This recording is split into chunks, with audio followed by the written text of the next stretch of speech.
Hi, this demo shows some of the power of computation of the Scientific Workplace Typesetting and Computation program. Suppose you have a bunch of people together at a party. How many people do you need together in the room before it's at least 50% likely that two or more of them share the same birthday? Or to put it another way, what's the chances that they each have their own birthday? Well, if there's only one person, then obviously the chance they have their own birthday is 100%. If a second person meets them, the chance that the two people do not share the same birthday, well, the first person has their birthday, the second person must pick, as it were, one of the other 364 days. So a fraction, 364, tab to go downstairs, over 365.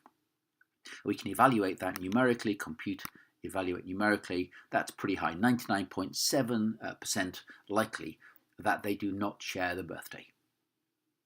If a third person joins them, then the chance that they each have their own birthday, well, for that to happen, first of all, the second person, copy that to the clipboard, has to avoid the first person's birthday, multiply that by,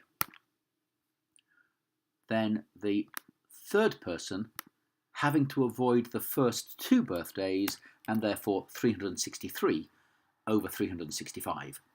And when we multiply that, the chance of that is still 99% likely. So generally, we can see for n people in the room, the chance of them having their own birthdays, well, I'm going to call it t of n, and it's a product of terms like these.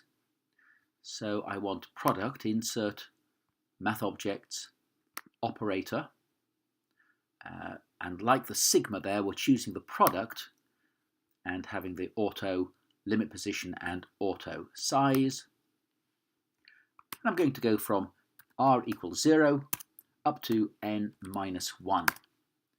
And then the terms to be multiplied together, well, it's a fraction, of course, and 365 minus r over 365. Let's check that. When n equals 1, there's only one person in the room, then we've got the product from r equals 0 to 0 of 365 over 365. That's why it's number 1. When n equals 2, we've got the product from r equals 0 to 1 of, first of all, 365 over 365 multiplied by 365 minus 1 over 365. That's that term here. So let's set that definition, compute definitions, new definition.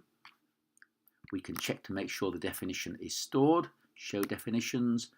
There's the definition of t that we've just made. Let's check it really is working. Let's ask it what t of 2 is. So t of 2, compute, evaluate, and that 0.997, that's the number we had up here. And when t is 3, when there are 3 people together in the room, t of 3 is 0.991. How many people do we need together? What does n have to be before this product comes down to 0.5? Well, let's try when there are 10 people in the room. And then t of 10 is, well, it's still 88% likely they've got their own birthdays with just 10 people. Let's have a look at 20 people. T of 20 is 0.58. Okay, so it's 58% likely, 42% likely that in fact there is some clash of birthdays. In fact, I happen to know the answer lies between 22 and 23.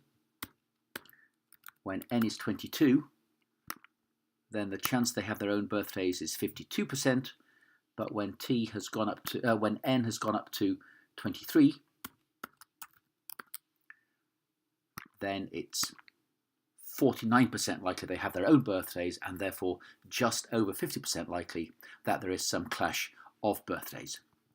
And indeed, we can PDF preview to see the typeset appearance of the document laid out for us. So hope that's of interest. Thanks for watching.